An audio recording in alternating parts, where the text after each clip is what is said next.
नमस्कार दोस्तों, आप सभी का स्वागत है हमारे YouTube चैनल सनराइज CSC में। आज मैं एक बहुत ही बेहतरीन वीडियो लेके आया हूँ उन सभी कैंडिडेट्स के लिए। इसमें ना कोई जाति को स्पेशल फायदा मिलने वाला है, ना किसी BPL परिवार को स्पेशल फायदा मिलने वाला है, ना इसमें अमीर और गरीब को देखा गया है। इस योजना में सभी कैंडिडेट्स को फायदा मिलेगा।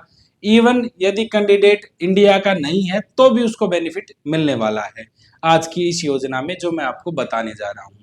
योजना मुख्यतः क्या है, इसमें एक्सीडेंटल केस में 1,50,000 रुपए तक का फ्री इलाज आपको मिलने वाला है, जिसमें आपको किसी भी कार्ड की आवश्यकता नहीं है, किसी भी तरह का कोई भी स्कीम में अकाउंट होना की आवश्यकता नहीं है, ना ही आपका BPL होना चाहिए। यानी कि केवल आप आम नागरिक हैं, चाहे आप इंडिया से बाहर से हैं तो भी आपको 1.5 लाख रुपए यानी कि 1,50,000 रुपए का फ्री इलाज आपको मिलने वाला है।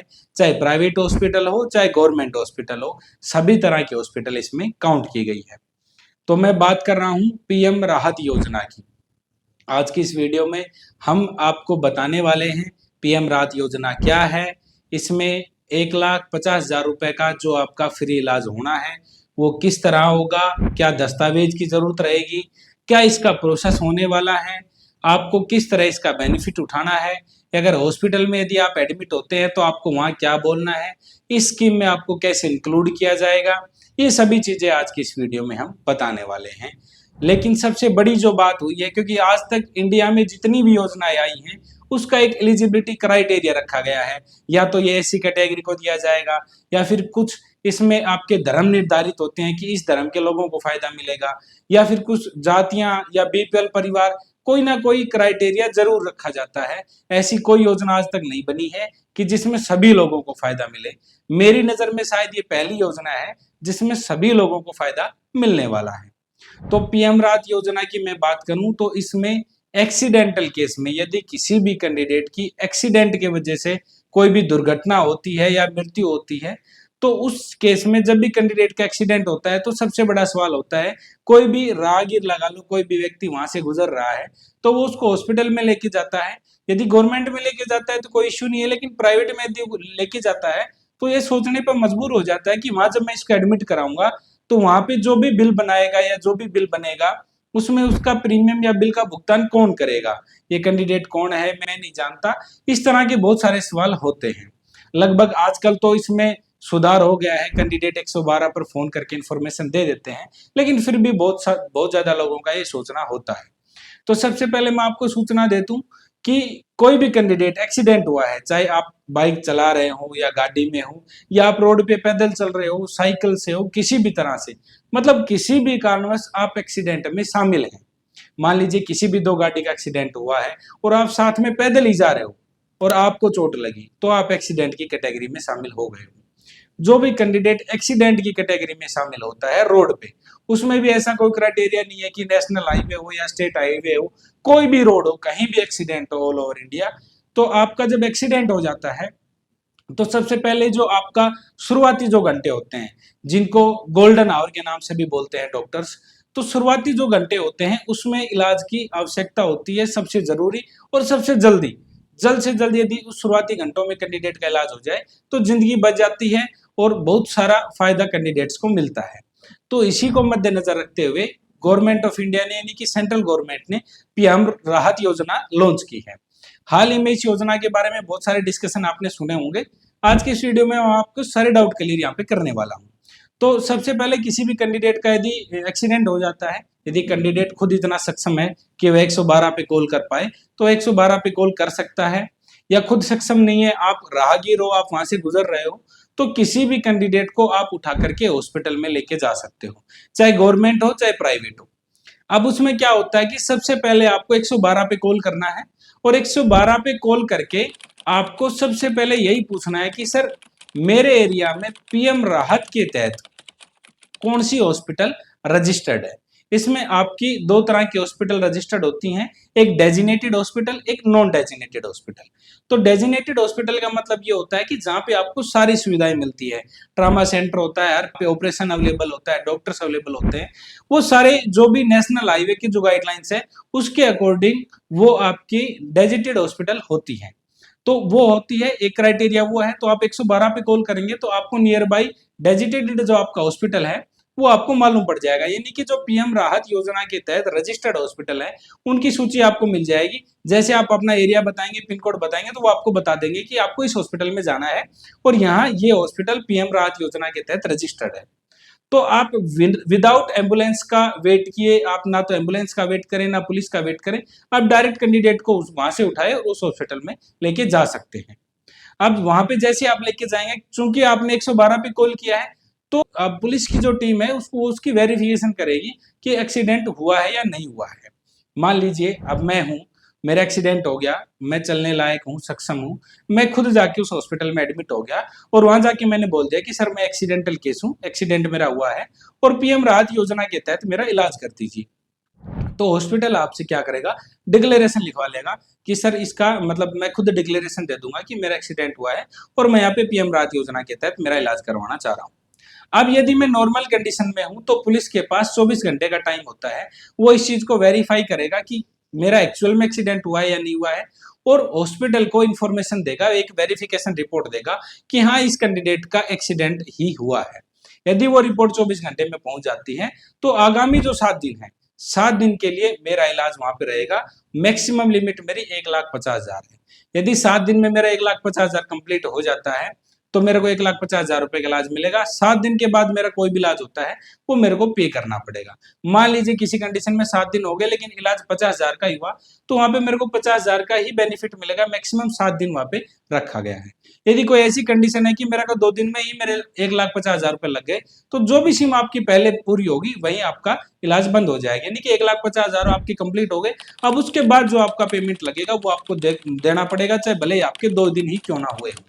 1,50,000 रुपए तक का गवर्नमेंट वैन करेगी। ये बात होगी नॉर्मल कंडीशन में। यदि कंडीशन क्रिटिकल है, कैंडिडेट की डेथ हो सकती है, उस केस में जो पुलिस का वेरिफिकेशन रिपोर्ट है उसका वेट आप 48 घंटे तक कर सकते हैं।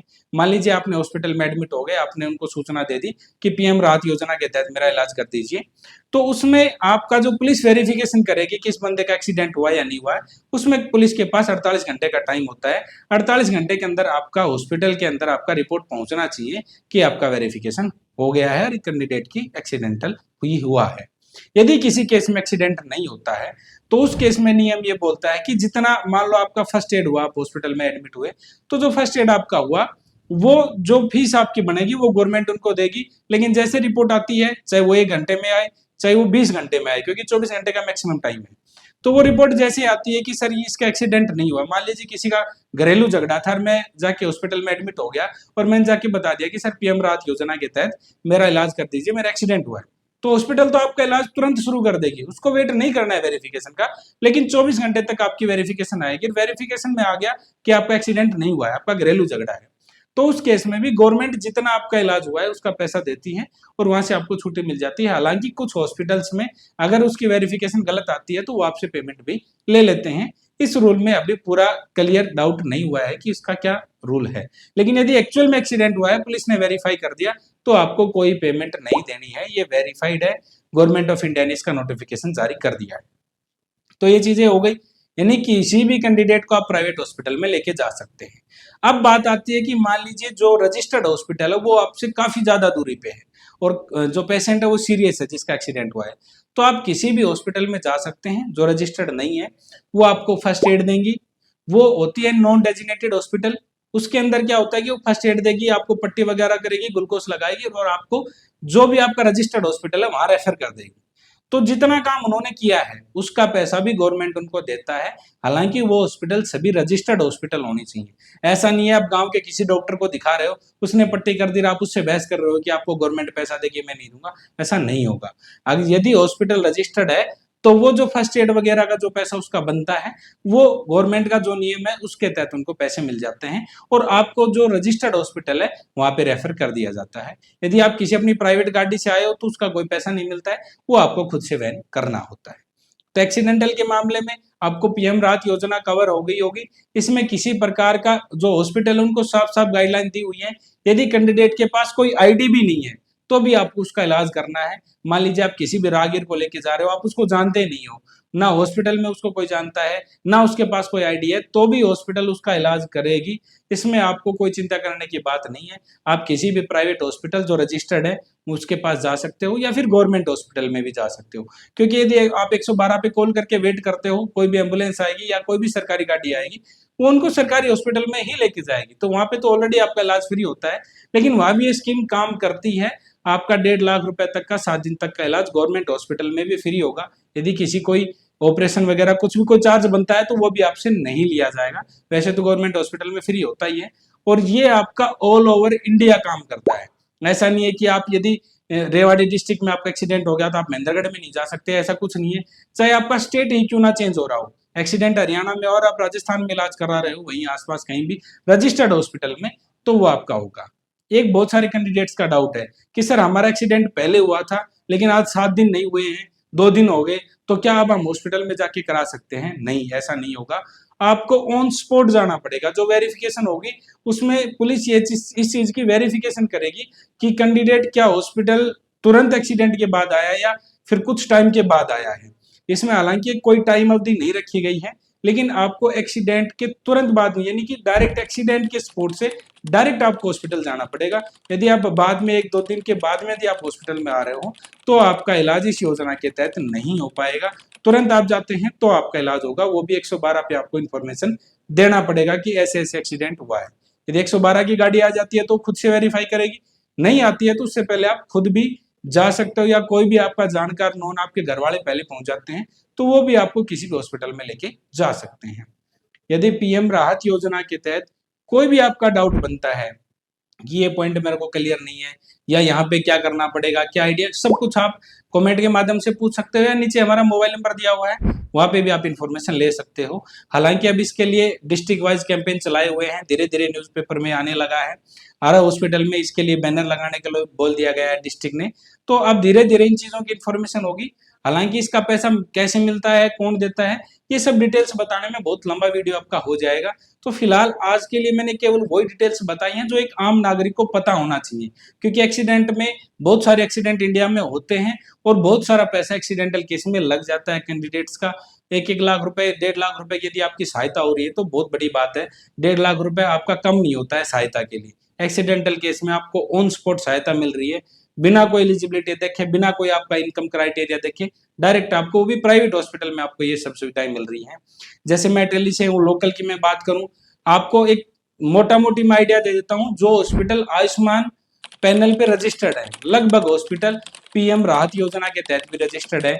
जैसे नारनौल के अंदर आपका रेनबो हॉस्पिटल है, काफी नामित हॉस्पिटल है, विजय हॉस्पिटल है, ये ऐसे बहुत सारे हॉस्पिटल हैं जो आयुष्मान के तहत रजिस्टर्ड है, वो भी पीएम राहत योजना के तहत रजिस्टर्ड है। जब आप 112 पे कॉल करोगे तो आपको सूचना दे दी जाएगी कि आपके इलाके में नियर बाई कौन सा हॉस्पिटल पीएम राहत योजना के तहत रजिस्टर्ड है। तो फिलहाल आज के लिए इतना ही। यदि वीडियो आपको अच्छा लगा हो तो ज्यादा से ज्यादा शेयर करें, ताकि ये इन्फॉर्मेशन सभी कैंडिडेट्स के पास पहुंच जाए, और कोई भी एक्सीडेंटल, जो भी हमारा नॉन या अननोन जो भी कैंडिडेट एक्सीडेंट हुआ है, वो इलाज की वजह से मर ना पाए, किसी की जिंदगी बचाई जा सके, इसलिए वीडियो को ज्यादा से ज्यादा फॉरवर्ड करें। फिलहाल आज के लिए इतना ही। धन्यवाद दोस्तों।